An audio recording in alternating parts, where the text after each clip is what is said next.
Hey, what's up, everybody? BDO44 coming at you with another video. All right, so I'm looking all over YouTube for some content. I'm not finding any at all, nothing I want to see. So I figured, you know what, let me turn on the camera and create some. So, what I was able to stumble onto before coming to that conclusion was Skip Bayless and Shannon talking about, the Brooklyn Nets and different options that they have, etc. And what came to mind was Brooklyn needs to understand, and I'm sure they're starting to, this doesn't work. And when I say this, I mean trading KD and Kyrie. This doesn't work unless you're committing to a rebuild. That's the conclusion I've come to after sitting here mulling over everything. I clearly understand now why certain pundits were saying they don't have a choice. They need to just go ahead and pay Kyrie Irving the max and then just sit on the situation. Because what you end up finding is that, as we naturally understood, Kyrie and KD were attached. So all they had to do was pay Kyrie and this goes away. Now, granted, those who don't want to pay Kyrie, those who make that argument, fine. I'm not here to make that argument in any way, shape, or form. I pretend I have no side at all. Your alternatives aren't very good, is my point of view. Okay, you want to move on from Kyrie Irving, fine. He opts in for 1 year, great.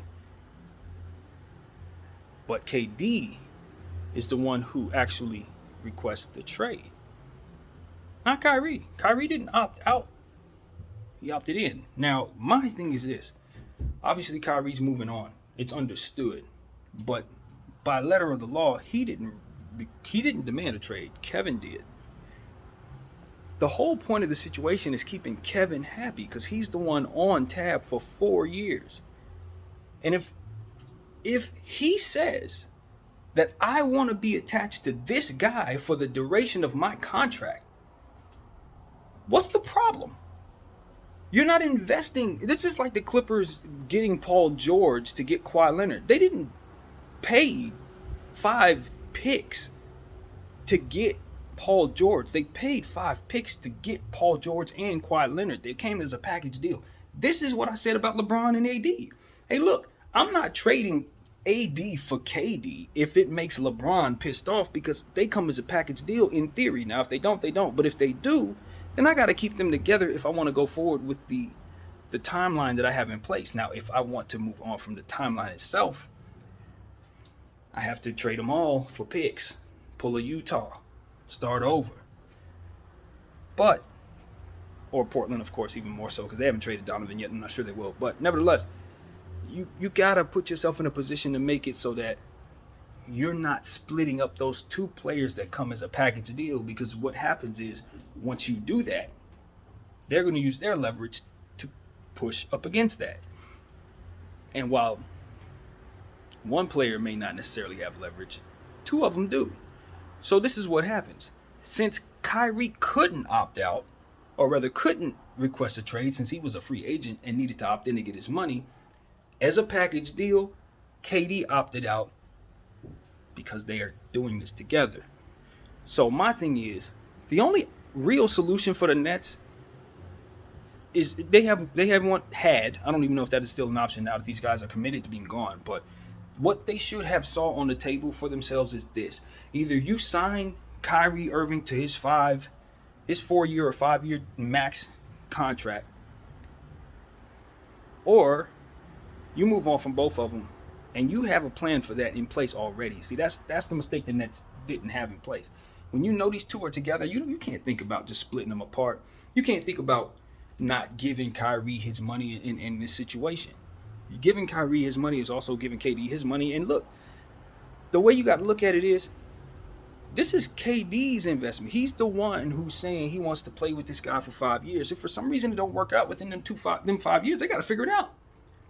It's that simple. That's how I play it if I'm the owner of the Nets. Okay, I'm going to give Kai that money. All right. But if the team goes south, don't expect me to trade him. Both of y'all are going to be here for them 5 years. We'll put around you what we can put around you.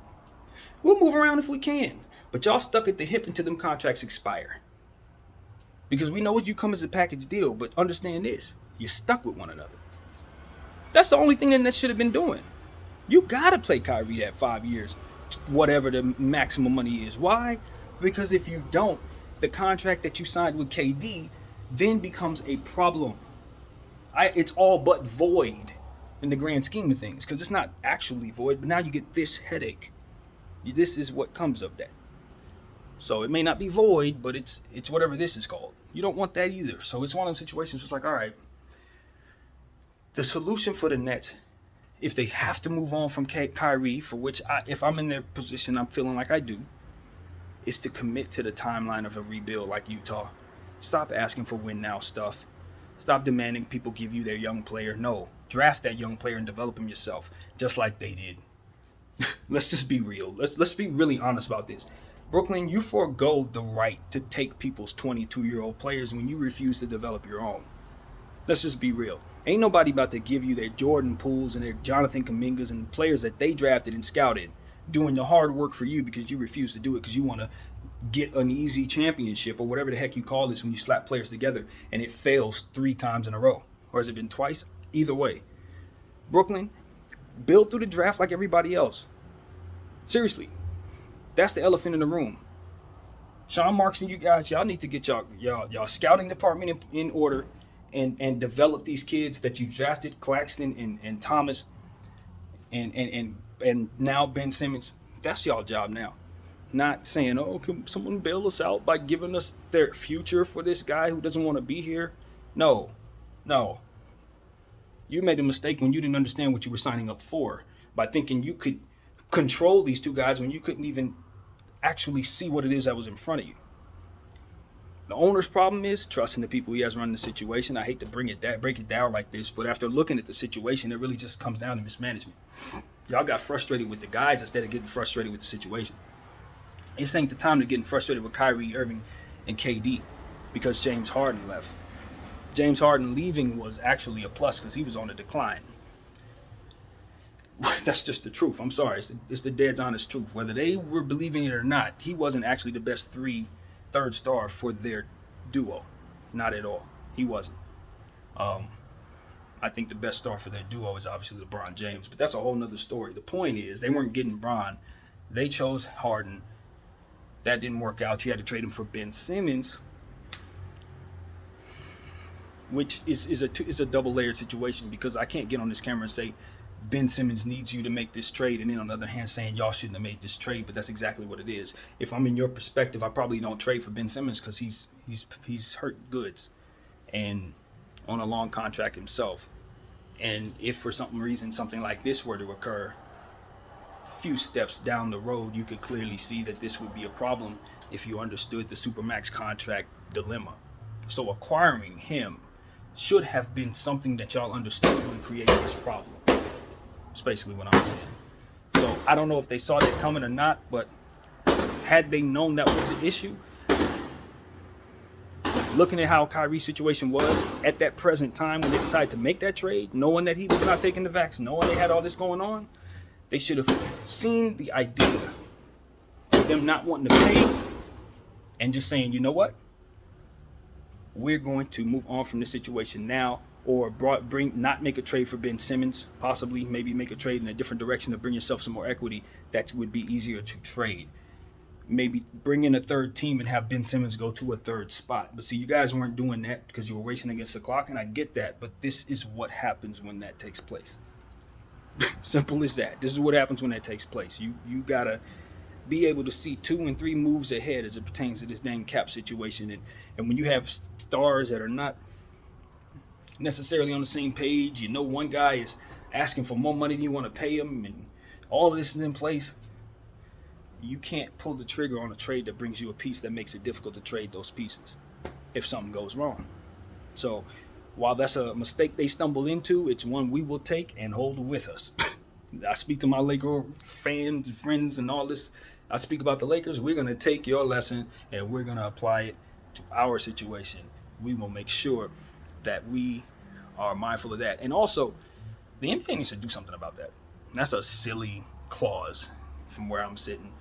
If a guy signs a rookie max, it should not be impossible to trade him to another place where a guy signs a rookie max. I don't like that. Because what we're trying to do is keep players from being friendly and going to, like, keeping Anthony Edwards from joining up with LaMelo Ball and say, taking over the league and stuff, and then doing this for another 15 years. It's like, I think they're trying to prevent that, but the problem is you get these types of issues where teams can't improve. Like, we're clearly seeing this is a very big problem. I think KD would already be in Miami if they could just simply make the trade that the teams believe makes sense for themselves. So that's a snag that seems unnecessary, and I think it should be worked out immediately if possible. But it is what it is. The system is complicated. I don't think it's perfect. I think it's ever evolving, just like the game itself. And they're gonna have to make some situations have occurred to where we know there's a problem. Now you can fix it. But sometimes it's just like you have to be able to see these things coming, and sometimes you just can't.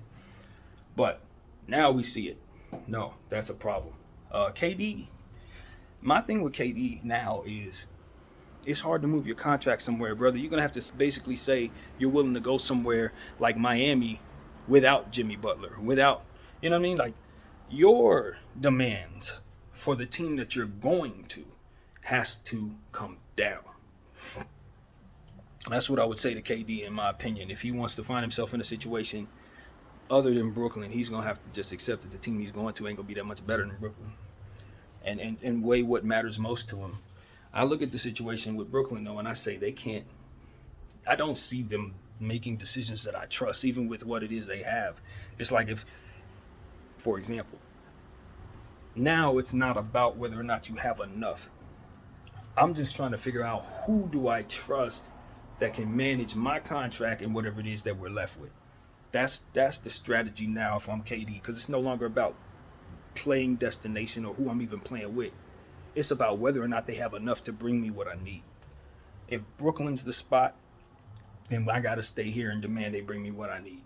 If somewhere else is the spot, then I got to just trust they're going to be able to do it. Then the price tag on yourself, KD, you can't control. You can't say, well, you can just trade me for a couple less guys. That doesn't work that way. And that's why I say he needs to bring his demands down as it pertains to who he's willing to play with. Because now that opens up the floodgates for these guys to start lowering these offers. Offers that wouldn't have come up will come in now for you. So that's what I would say. That Miami demand thing, I think, kind of shut a real serious door that might have let him get a good team. The Raptors, you know what I'm saying? Maybe you can get up there and play with whoever they have left over. You know what I'm saying? That seems reasonable. That seems really reasonable because they have so many picks. I think a dark horse spot that no one's thinking about is Cleveland. Nobody's thinking about Cleveland for KD, but when you think about them signing DG, you know what I mean? I wouldn't be willing to move on from Evan Mobley at all under any circumstance, or DG. But if I could find a way to part with everything else, including Jared Allen, of whom they should have never let go of in the first place, maybe I can swing the impossible if I throw in all the picks in the world if I'm Cleveland. But would he want to play in Cleveland? Of course not.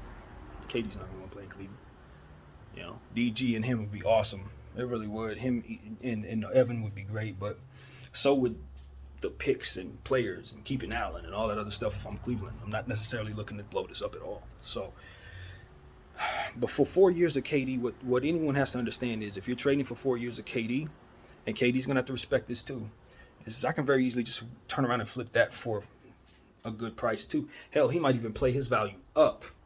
This is Kevin Durant we're talking about, and he just got swept out of the playoffs. For all I know, he plays his value up. And then his 4-year contract maybe has even more expensive price tag on it at 3 years or something if you want to trade it next offseason. I don't know, but I think that when you consider bringing him in, the other half of that is if you don't give him enough help, you might have an injury year on KD. You might mess around and be asking him to do too much. Rolled ankle here, pull growing there type of thing. So you got to be very careful not to leave him with too little to work with. But I look at a team like Toronto, I'm like, they have like 106 forwards. So even if they trade a few forwards, they should still be deep in that position, particularly Siakam, OG Anunoby, and a bunch of picks. You still feel great about your forward position after doing that. So that seems reasonable to me. Toronto can do it. And then another team I'm looking at is Atlanta.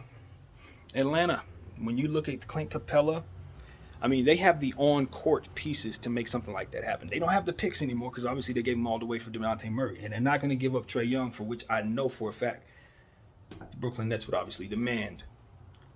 Or DeJounte Murray or Trae Young. Neither one of them are going to be traded. But in that situation, you couple the salaries of Collins, Capella, and then a bunch of young players on that bench, deplete the whole bench of whatever it has left. And maybe whatever picks they have left, if they have any picks from the super future, if they didn't give them all up for DeJounte Murray, which I think they did, then you would throw that in as well, and you would have KD, DeJounte Murray, Trae Young, and you're competing for a championship with Atlanta. You got those players on tab. DeJounte's going to want his money, but you can, if you have to, you can flip him for a bunch of pieces to make your situation better if it comes to that. So it's a lot of different things Atlanta could do. Maybe you want to land him there. I can see them contending for a year for the short term. But then again, if you're KD, do you trust Atlanta? See what I'm saying? This is why if you're KD, you start looking around and saying, okay, I'm going to have to play for a bad team. As simple as that. Or, I'm going to have to bring down my expectations for where I'm going to be playing. That's the flip side of being the best player you can be. Now you're going to deplete everybody of everything just to come in. Golden State would not be wise to make that move. I already made a video on that. That's a bad trade. It's a bad trade and a stupid decision. You're going to trade all of these different young players who have won championships for a guy who bolted. That's just, no, you don't do that. They worked too damn hard to get all those guys spurred rights. I would argue they're far more valuable if you trade them separately than if you botch them all up in a deal and trade them for KD for 4 years. No. You want to go trade Jordan Poole, you trade Jordan Poole independently. You want to trade Andrew Wiggins, trade Andrew Wiggins independently. Trust you me. And you finish making a bunch of little trades after that, you will have far more than what KD will be equivalent of. You take all that and then you trade some of that for KD. That's how you do that. So it's like, man, obviously a lot of things have tax implications, as we've learned. Some of the stuff isn't as simple as that. But you got to get creative. You got to. You can't just find yourself, just say, I'm going to go over here. You're going to find yourself in a horrible situation. And the Clippers are also an interesting spot because if I'm the Clippers, it's just like I say with AD. It's the same thing I say with Kawhi. If I can only pencil you in for 40 games a year, I don't know why more people aren't thinking about this, but that makes more sense than people think. Because if I'm the Clippers and I'm Ballmer, it comes down to who do I trust more right now, Kawhi or KD? And I'm going to tell you, it's quickly KD. It's quickly KD. Who's a better player historically? KD. Who do I trust more? KD. I mean, it's going to be KD no matter what. As rare as it is, because we respect Kawhi's game and what he's accomplished, but there are tiers. And when they're up there, those tiers are still very defined. KD's ahead of him, always. So if I'm the Clippers, yeah, I'm considering trading him. Not Paul George. Why? Because Paul George is the more reliable one. To be honest with you, I'll mess around, trade Paul George for Kevin Durant. And you know what's going to happen? KD going to be by himself with the Clippers. By himself. Him and John Wall, that's it. Because you know what's going to happen? You know what Kawhi going to do. Same thing he always do. Have a seat. Right next to AD. No. If I'm running the Clippers, if I'm in the Clippers organization, I done already made that call. And if the Brooklyn Nets are with it, bye Kawhi. Kid you not. Especially as cutthroat as he's shown he's going to be. Man, listen. But I know they're not going to do that because the whole thing is Kawhi. Kawhi, this is his mastermind over there at the Clippers. Him and Jerry West, they mastermind the entire thing. So they're not going to do that. But it would be better if they did, because I'm telling you right now, he get one more bad injury. You know what he's going to do? Ride off into the sunset forevermore. Just like I said about AD, a candidate to retire early. Kawhi Leonard, top of the list. So, Clippers, I like what y'all doing. Put together all the hurt players you can. Put John Wall. Hey, you can have them all, man. So, that's how I feel about the Clippers situation. If they got any sense, they'll trade for AD right now. Kid you not. But it is what it is, man. I don't expect them to necessarily do that. So, we'll see. And if I'm Brooklyn Nets, if I'm being honest with you, I'm not so quick to bring in Kawhi for that same reason. Not so quick to bring him in for that same reason, but I will tell you this. You put Kawhi Leonard and Ben Simmons together, that's a very good fit. It's a very good fit. If anybody's wondering, it's a very good fit. I don't know if either one of them are going to play any basketball this year, but if they would, they play well. So I hope that's enough content, man. My food should be done too. So I hope you guys are enjoying your 4th of July. I honestly just am frustrated because I want to hear somebody talk about some basketball stuff. I don't expect anything to get done necessarily, but is there any new content out there? Does anybody care to speak about the NBA? And apparently, it's all old stuff, man. So that's really what it is, man. My name's BDF44. Thank you all for watching. I'm out.